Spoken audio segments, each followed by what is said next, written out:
Hello viewers, আসসালামু আলাইকুম। আজকের লেকচারে আমরা সমতলে বস্তু কণার গতি অধ্যায় 9.4 একটা বেসিক টপিক নিয়ে ডিসকাস করব। এটা হচ্ছে আমাদের বেসিক্যালি নৌকা ও নদীর কনসেপ্ট। এখানে আমরা টোটাল 4টা কেসে এটাকে ভাগ করব। আজকের লেকচারে আমরা 2টা কেস দেখব এবং পরবর্তী লেকচারে বিশেষ 2টা কেস দেখব। তো আমরা এখানে কেস নাম্বার 1 যদি আমরা দেখি কি হতে পারে। কেস নাম্বার 1-এ আমরা যদি দেখি সেটা হচ্ছে আমরা প্রথমে যেটা ডিসকাস করব একটা শান্ত নদীর ক্ষেত্রে, ঠিক আছে? তো কেস নাম্বার 1-এ আমরা যেটা নিয়ে চিন্তা করব সেটা হচ্ছে একটা শান্ত নদী। তো শান্ত নদী বলতে আমরা সাধারণত বুঝি সেটা হচ্ছে যেখানে কোনো স্রোত নাই। তো শান্ত নদীকে আমরা যদি এভাবে প্রকাশ করতে চাই, ধরো এটা হচ্ছে একটা নদী, এই নদীর মধ্যে আমি চাচ্ছি যে এক পার থেকে অপর পারে যাব। যেহেতু এখানে কোনো স্রোতের ইফেক্ট থাকবে না, তো স্রোতের ইফেক্ট না থাকায় সে যেই বরাবর যেতে যাচ্ছে সেই বরাবরই কিন্তু পৌঁছাতে পারবে। ধরো সে চাচ্ছে এই বরাবর রওনা দিবে, সোজা একদম এইদিকে গিয়ে পৌঁছালো। সে চাচ্ছে ধরো এই বরাবর যেতে, সে কিন্তু একদম এই বরাবর যেতে পারবে। সে চাচ্ছে এই বরাবর যেতে, সে কিন্তু এই বরাবর চলে যেতে পারবে অপর পারে, ঠিক আছে? তো এখন আমাদের কনসেন্ট্রেশনটা কি? আমাদের কনসেন্ট্রেশন হচ্ছে যে শান্ত নদী, যেটা শান্ত নদীতে আমরা এখানে ধরে নিচ্ছি যে সে যখন যাচ্ছে, তো শান্ত নদীতে একটা জিনিস কনসিডার করে নিতে পারে, সেটা হচ্ছে স্রোতের বেগটা শূন্য।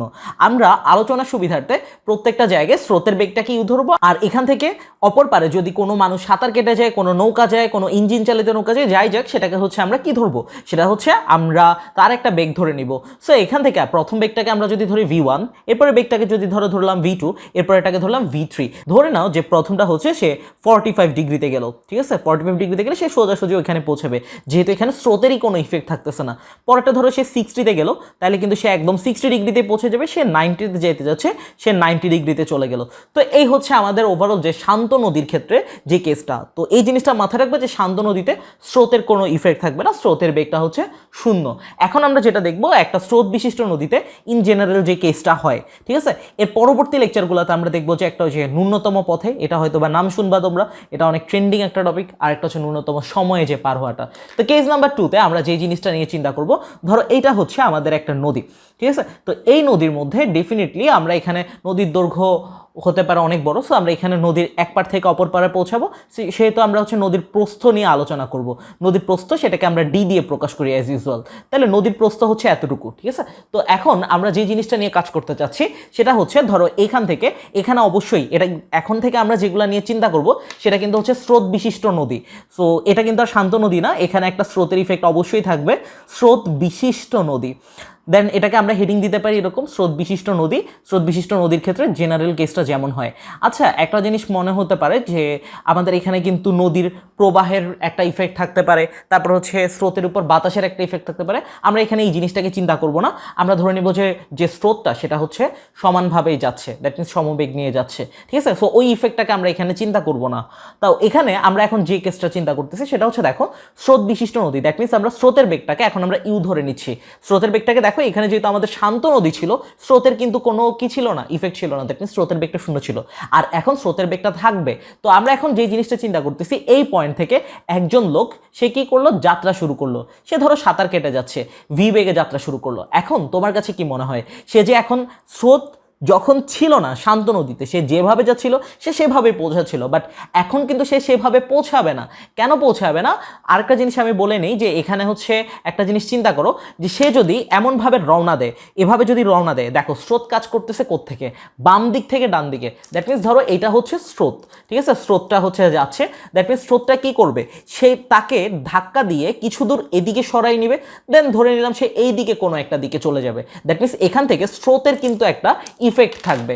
তাহলে আমরা যে কাজটা করতে পারি, ধরো এখানে এই ইউআরভি এর মধ্যবর্তী যে কোণটা সেটাকে আমরা আলফা ধরে নিলাম, এর আগেও আমরা এটা বলে আসছি। তাহলে আমরা এখান থেকে যে কাজটা করতে পারি, ধরো এই বরাবর সে যে বেগে যাচ্ছে সেটা কিন্তু তার লব্ধি যে বেগটা, এটা যাইতে তার একটা সময় লাগতে পারে, ঠিক আছে? সময় লাগবে। তো এখন এই জিনিসটা চিন্তা করো, সে কিন্তু একদম এক্স্যাক্টলি ওইদিকে যাইতে পারতেছে না, কিছু দূর সে সরে যাচ্ছে। তার মানে এই অংশটাকে আমরা ধরে নিচ্ছি নদীর দৈর্ঘ্য, আর এটাকে ধরে নিচ্ছি আমরা প্রস্থ। তাহলে দেখো এখানে একজন যে সাঁতার কেটে যাচ্ছে তাকে আমরা ডিফাইন করব সাঁতারু দিয়ে, আর এখানে যে যাচ্ছে তাকে, এখানে যে অংশটা সেটা হচ্ছে স্রোত ডেফিনেটলি। তাহলে এটা আমরা স্রোত নিয়ে বিবেচনা করব। তাহলে আমরা যদি দেখি এখান থেকে সে কিন্তু একদম এক্স্যাক্টলি ওইদিকে যেতে পারে না, কিছু দূর সে এক্সের দিকেও সরে গেছে, কিছু দূর সে ওয়াইয়ের দিকেও সরে গেছে। যদি আমরা এটা একটা অক্ষ চিন্তা করি, তাহলে আমরা বলতে পারি যে নদীর দৈর্ঘ্য বরাবর কি হচ্ছে দেখো তো।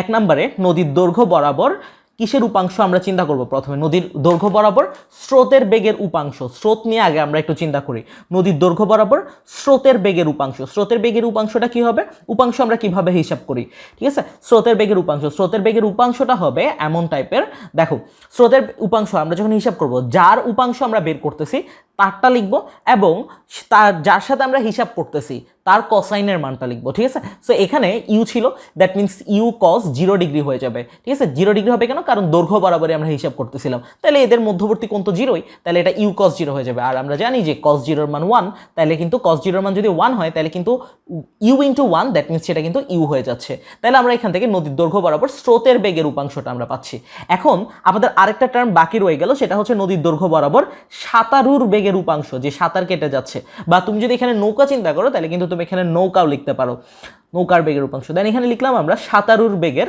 উপাংশ সাঁতারুর বেগের উপাংশটা কেমন হবে দেখো সাঁতারুর বেগের উপাংশটা কি হবে সাঁতারুর বেগকে আমরা প্রকাশ করতেছিলাম ভি দিয়ে ভি কস আমরা এখানে দৈর্ঘ্য বরাবর বের করতে যাচ্ছি দ্যাট মিনস দৈর্ঘ্য হচ্ছে এটা হচ্ছে দৈর্ঘ্য তার মানে দৈর্ঘ্যের সাথে কত কোণ করে আছে আলফা কোণ করে আছে তাহলে ভি কস আলফা হয়ে যাচ্ছে রাইট তাহলে আমরা এখানে নদীর দৈর্ঘ্য বরাবর স্রোতের বেগের উপাংশ এবং সাঁতারুর বেগের উপাংশটা বের করে ফেলতে পারলাম এখন আমরা যদি চিন্তা করি যে নদীর প্রস্থ বরাবর আমরা যদি হিসাব করি নদীর প্রস্থ বরাবর এই দুইটা জিনিসই আমরা বের করব নদীর প্রস্থ বরাবর কি বের করব প্রথমে তো হচ্ছে স্রোতের বেগের উপাংশ নদীর প্রস্থ বরাবর আমরা যদি স্রোতের বেগের উপাংশটা বের করতে চাই স্রোতের বেগের উপাংশ দেখো নদীর প্রস্থ বরাবর স্রোতের বেগের উপাংশটা কি হবে ধরলাম যে সে প্রস্থ বরাবর মানে হচ্ছে কি এই বরাবর যাচ্ছে ঠিক আছে সো এটা যদি তার প্রস্থ হয় তাহলে প্রস্থ বরাবর কি হবে দেখো তো ইউ এর সাথে প্রস্থের কোণটা কত এই যে ইউ হচ্ছে এদিকে আর আমরা এখানে যেহেতু স্রোতের বেগের উপাংশ বের করতেছি তার মানে স্রোতের বেগকে তো আমরা ইউ দিয়ে প্রকাশ করতাম তার কসাইনের মান দ্যাট মিনস কজের মানটা আমরা নিচ্ছি তাহলে এখান থেকে দেখো তো ইউ এর সাথে প্রস্থের কত কোণ করে আছে সেটা কিন্তু কত কোণ করে আছে 90 ডিগ্রি কোণ করে আছে তাহলে ইউ cos 90 আমরা জানি যে cos 90 এর মান 0 তাহলে কিন্তু এটা 0 ইনটু ইউ তাহলে এটা 0 হয়ে যাচ্ছে এবং এখানে আগের মতোই আমরা সাঁতারুর বেগের উপাংশটা বের করব সাঁতারুর বেগের উপাংশটা যদি আমরা বের করতে চাই তাহলে দেখো তো সাঁতারুর বেগের উপাংশটা কি হয় সাঁতারুর বেগের উপাংশটা কি হচ্ছে সাঁতারুর বেগের উপাংশ এটা যদি আমরা হিসাব করি সাঁতারুর বেগকে আমরা ভি দিয়ে প্রকাশ করতেছিলাম ঠিক আছে তারপর হচ্ছে কোসাইনের মান দেখো সাঁতারুর বেগটাকে আমরা ভি দিয়ে প্রকাশ করতেছিলাম সাঁতারুর সাথে এখানে এই কোণটা কত দেখো আমরা জানি যে এইটা পুরাটা তো 90 এই পুরাটা তো 90 হবে এটা তো আমরা জানি আর এতটুকু হচ্ছে আলফা তাহলে আমরা যদি এই কোণটা হিসাব করতে চাই এটাকে আমরা কি বলবো এটাকে আমরা 90 মাইনাস আলফা বলবো আবারও বলি যে এইটা পুরাটা হচ্ছে 90 আর এটা হচ্ছে আলফা তার মানে আমরা যদি এই কোণটা পুরাটা হিসাব করতে চাই ঠিক আছে তাহলে এটা ডেফিনেটলি আমার 90 মাইনাস আলফা হবে তাহলে ভি কস 90 ডিগ্রি মাইনাস আলফা হয়ে যাচ্ছে তাহলে এটাকে কি লেখা যায় দেখো তো আমরা যদি কোয়াড্রেন্টের হিসাবটা করি এখানে ভি তো ভি থেকে যাবে 90 এর সাথে যদি কোনো বিজোড় গুণিতক থাকে বিজোড় গুণিতক বলতে এখানে কিন্তু আমাদের 1 আছে 1 ইনটু 90 বলা যায় তাহলে তার চেহারাটা চেঞ্জ হয়ে যাবে দ্যাট মিনস কসটা সাইন হয়ে যাবে সাইন থাকলে কস হয়ে যেত তাহলে এখানে কসটা হয়ে যাবে সাইন তাহলে এটা আলফা বসে আছে তাহলে ভি সাইন আলফা হয়ে যাচ্ছে তাহলে আমরা এখান থেকে কি কি পাচ্ছি দেখো তো নদীর দৈর্ঘ্য বরাবর স্রোতের বেগের উপাংশ পাচ্ছি সাঁতারুর বেগের উপাংশ পাচ্ছি এবং সেম ভাবে নদীর প্রস্থ বরাবর কি কি পাচ্ছি স্রোতের বেগের উপাংশ পাচ্ছি এবং সাঁতারুর বেগের উপাংশটা আমরা পাচ্ছি এখন আমরা একটা ব্যাপার নিয়ে একটু চিন্তা করি যে এখানে আমরা দৈর্ঘ্য বরাবরও ক্যালকুলেশন করলাম প্রস্থ বরাবরও ক্যালকুলেশনটা করলাম তো আমাদেরকে যদি বলে যে দৈর্ঘ্য বরাবর আর প্রস্থ বরাবর মোট বেগটা কত এটা কিন্তু আমাদের জন্য বের করাটা অনেক ইজি হয়ে গেছে এই জিনিসগুলো যদি একটু বুঝে ক্যালকুলেশনগুলো দেখো তাহলে কিন্তু তোমাদের কাছে ব্যাপারগুলো অনেক ইজি লাগবে তাহলে এই ডাটাগুলো কাজে লাগায় আমরা এখন যে কাজটা করতে পারি সেটা হচ্ছে দুইটা ব্যাপার লিখতে পারি প্রথমটা হচ্ছে নদীর দৈর্ঘ্য বরাবর মোট বেগ নদীর দৈর্ঘ্য বরাবর মোট বেগটা যদি আমরা হিসাব করি দেখো নদীর দৈর্ঘ্য বরাবর মোট বেগটা যদি আমরা হিসাব করি তাহলে কত আসবে দৈর্ঘ্য বরাবর আমরা হিসাব করতেছি দৈর্ঘ্য বরাবর আমরা কি পাচ্ছি দেখো স্রোতের বেগের উপাংশ পাচ্ছি ইউ আর সাঁতারুরটা পাচ্ছি ভি কজ আলফা তাহলে আমাদের এটা সিম্পলি কি হয়ে যাবে সেটা হয়ে যাবে U plus V cos alpha হয়ে যাবে এবং আমরা যদি নদীর এখন তো আমরা দৈর্ঘ্য বরাবর বের করলাম আমরা যদি নদীর প্রস্থ বরাবর আমরা হিসাব করতে চাই তাহলে দেখো তো কি হবে আমরা যেটা বের করব সেটা হচ্ছে নদীর প্রস্থ বরাবর তাহলে এটা হচ্ছে এমন টাইপের নদীর প্রস্থ বরাবর মোট বেগটা আমরা নিয়ে ক্যালকুলেশন করব। তাহলে নদীর প্রস্থ বরাবর মোট বেগ যেটা হবে সেটা কত হবে? নদীর প্রস্থ বরাবর স্রোতের বেগের উপাংশ ছিল 0 আর সাঁতারুর বেগের উপাংশ ছিল v sin আলফা। তাহলে যেটা হবে সেটা হচ্ছে 0 প্লাস v sin আলফা হবে, যেটাকে আমরা সহজ ভাষায় বলতে পারি সেটা হচ্ছে v sin আলফা। তাহলে এই দুইটা জিনিস একটু খেয়াল রাখবো। যদি আমাদেরকে বলে যে নদীর দৈর্ঘ্য বরাবর মোট বেগ কত, তাহলে আমরা সেই ক্ষেত্রে এটা দিয়ে ক্যালকুলেশন করব। যদি বলে নদীর প্রস্থ বরাবর মোট বেগ কত, সেই ক্ষেত্রে আমরা v sin আলফা দিয়ে ক্যালকুলেশন করব। এবং আমাদের এখানে কিন্তু একটা ব্যাপার থেকে যাচ্ছে, সেটা হচ্ছে সে আসলে এখানে কতটুকু পরিমাণ সরে যাচ্ছে। দেখো ও কিন্তু এ বরাবর যায় নাই, ঠিক আছে, সো এই দিকে যাচ্ছে। তাহলে আমরা যদি এই জিনিসটাকে হিসাব করি তাহলে কি হয়ে যাবে ব্যাপারটা? তাহলে আমাদের যে ব্যাপারটা হচ্ছে, সো এটাকে আমরা এইদিকে হিসাব করলাম, সো এটাকে আমরা x দিয়ে প্রকাশ করলাম, আর ধরলাম সে এইদিকে এতটুকু পর্যন্ত গেলো, সেটাকে আমরা y এর দিকে বা y দিয়ে প্রকাশ করলাম। তাহলে আমরা যে জিনিসটা বলতে পারি যে সে আসলে এই যে দৈর্ঘ্য বরাবর যে গেছে, দ্যাট মিনস একটা সময় নিয়ে তো গেছে, ধরলাম সেটা হচ্ছে t সময়। তাহলে এই যে t সময়ে সাঁতারুর দৈর্ঘ্য বরাবর অতিক্রান্ত দূরত্ব কত আর প্রস্থ বরাবর অতিক্রান্ত দূরত্ব কত, এই দুইটা জিনিস আমাদের বের করতে হবে, কারণ এগুলো দিয়ে আমরা সামনে আরো কিছু ফর্মুলা ডিফাইন করব। তো এখন আমরা যে জিনিসটা লিখবো সেটা হচ্ছে টি সময়ে, দ্যাট মিনস হচ্ছে একটা টাইমে টি সময়ে সাঁতারুর কি হিসাব করব? টি সময়ে সাঁতারুর আমরা কি বের করতে যাচ্ছি সেটা হচ্ছে দৈর্ঘ্য বরাবর